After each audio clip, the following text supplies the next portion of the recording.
भगवान शंकर के शिवलिंग में और भगवान शंकर के स्वरूप में दोनों में अंतर है। कल कथा में कहा था कि जितना बल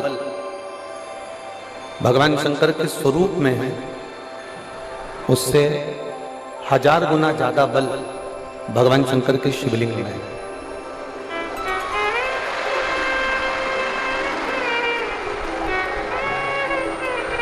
एक मौका अगर मानव देह में प्राप्त हो जाए, मनुष्य की देह में अगर एक बार अगर आपको मौका मिले कि मानव का शरीर मिला है, उस मानव के शरीर में शंकर भगवान की अविरल भक्ति को हमें धारण करना है।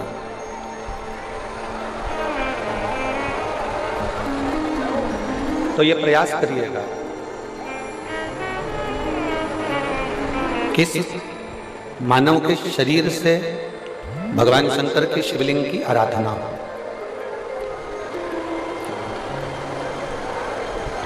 कई लोग कहते हैं क्या भगवान शंकर को हम पुकारते हैं तब भगवान शंकर हमारी सुनते हैं, तब भगवान देवादिदेव महादेव हमको श्रवण करते हैं। शिव कथा कहती है, भगवान शंकर का संवाद कहता है, शिव महापुराण का चरित्र कहता है।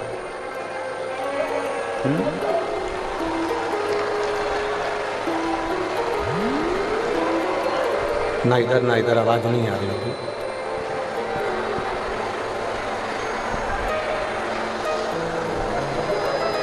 ये मानव का जो शरीर है, मानव का जो चरित्र है, एक बार यदि ये मनुष्य का शरीर मिला है, मानव की देह मिली है, मानव का जीवन मिला है, तो इस मानव की देह में, इस मानव के शरीर में एक बार भी यदि हम भगवान शंकर की अविरल भक्ति को प्राप्त कर लेते हैं, भगवान शंकर की अविरल भक्ति को हम कर लेते हैं, तो शिव महापुराण की कथा कहती है कि मानव का दूसरी बार फिर पृथ्वी पर जन्म नहीं होता, यह भगवान शंकर के कैलाश धाम पर जाकर विराजमान हो जाता है।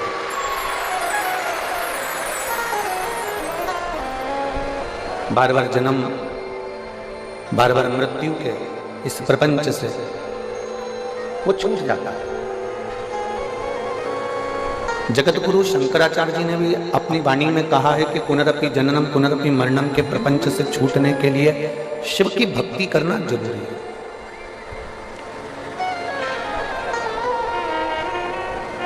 बिना शंकर की भक्ति के जन्म और मरण के प्रपंच से हम लोग छूट नहीं सकते।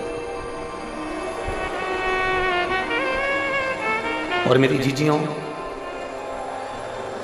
रेवाड़ी की मेरी बहनों और मेरे जीजाओं, बेटियों, बेटाओं, मेरी माताओं, ना जाने कौन कौन से पुण्य कर कर हमने मानव का शरीर प्राप्त किया है, ना जाने कौन कौन से पुण्य कर कर हम ये मानव के शरीर में आए हैं। मर्जी है और उसके ऊपर निर्भर करता है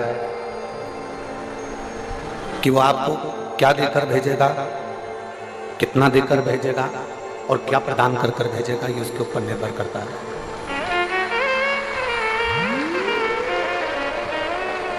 ये आपके और हमारे ऊपर निर्भर नहीं है, ये उस परमात्मा के ऊपर निर्भर है।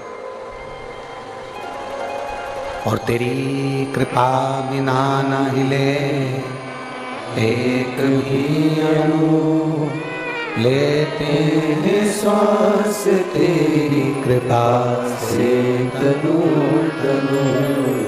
बखान क्या करूं मैं राखों के ढेर का, चपटी भभूत में है खजाना कुबेर का।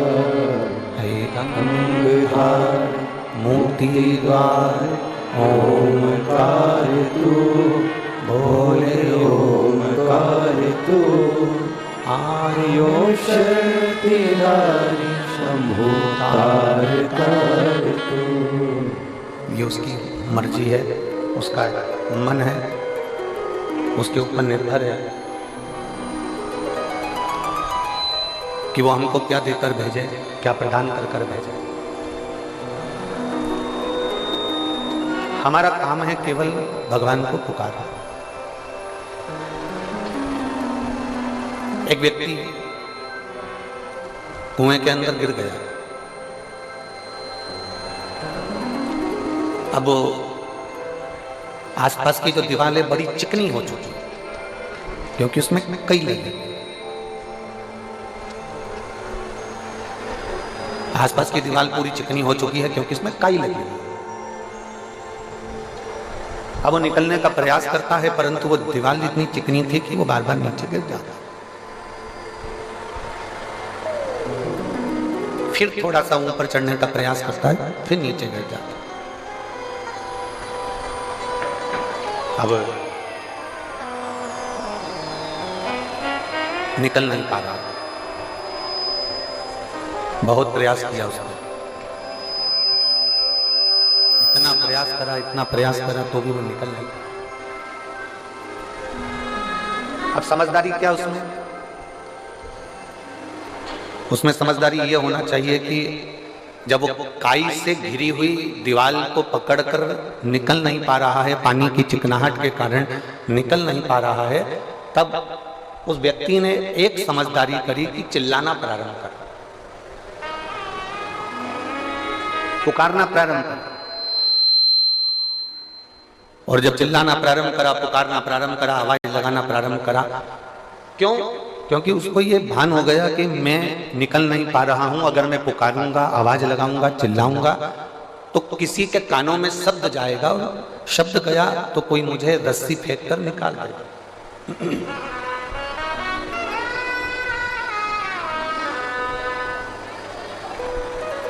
यदि मैं पुकारूंगा तो कोई मुझे रस्सी फेंकेगा, नीचे डालेगा और मुझे निकाल लेगा।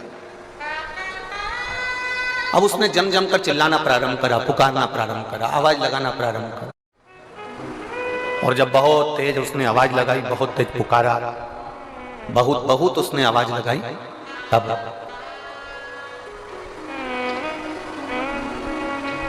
जैसे ही उसने पुकारना प्रारंभ करा, जैसे ही उसने बुलाना प्रारंभ करा, आवाज लगाना प्रारंभ करी, कोई पथिक जा रहा था। एलईडियां चालू करिए, एलईडी वाले एलईडियां चालू करिए। कोई पथिक निकल कर जा रहा था, और जब पथिक निकल कर जा रहा था उसने रस्सी फेंकी और रस्सी फेंक कर उसको निकालना प्रारंभ। अब इस चरित्र से हमको सीखना, इस चरित्र से हमको कुछ ग्रहण करना, हमको सीखना। हम भी भवसागर के इस कुएं के अंदर गिरे पड़े, भवसागर के इस कुएं के अंदर हम भी गिरे पड़े हुए हैं, और आसपास बहुत सारी परिवार, नाते, रिश्ते, कुटुंब, कबीले की काई लगी पड़ी हुई है। बेटी कहती है पापा पापा, बेटे कहते हैं पिताजी पिताजी, माताजी माताजी, भाई कहता है भाई भाई, बहन कहती है भैया, माता पिता कहते हैं मेरा बेटा। ये सारी काई लगी पड़ी हुई है और भव सागर से, कुएं से हम निकल नहीं पा रहे हैं। जब हम चारों तरफ से दुखी हो जाएं, चारों तरफ से एकदम घिर जाएं और चारों तरफ से जब हम निकल ना पाए, बहुत कष्ट की जिंदगी चल रही हो, बहुत दुख का समय चल रहा हो, तो उस समय पर जैसे कुएं में पड़ा हुआ व्यक्ति जब निकल नहीं पाता है तो आवाज लगाता है, उसी तरह जब चारों तरफ दुख से हम घिर जाएं, उस समय हमें भी आवाज लगाना चाहिए कि मेरा शंकर, मेरा भोलेनाथ, मेरा महादेव मेरे पास में आ जाए। हम उसको पुकारें, हम उसको आवाज लगाएं, हम उसको पुकारने का प्रयास करें, हम उसको बुलाने का प्रयास करें। और जब हम उसको बुलाएंगे, जब हम उसको पुकारेंगे, तब मेरा देवाधिदेव महादेव मेरे नजदीक ना आएगा। जब आप उसको पुकारो, आप उसको बुलाओ, बोल बम का नारा है। जब हम उसको पुकारेंगे तब वो जरूर आएगा।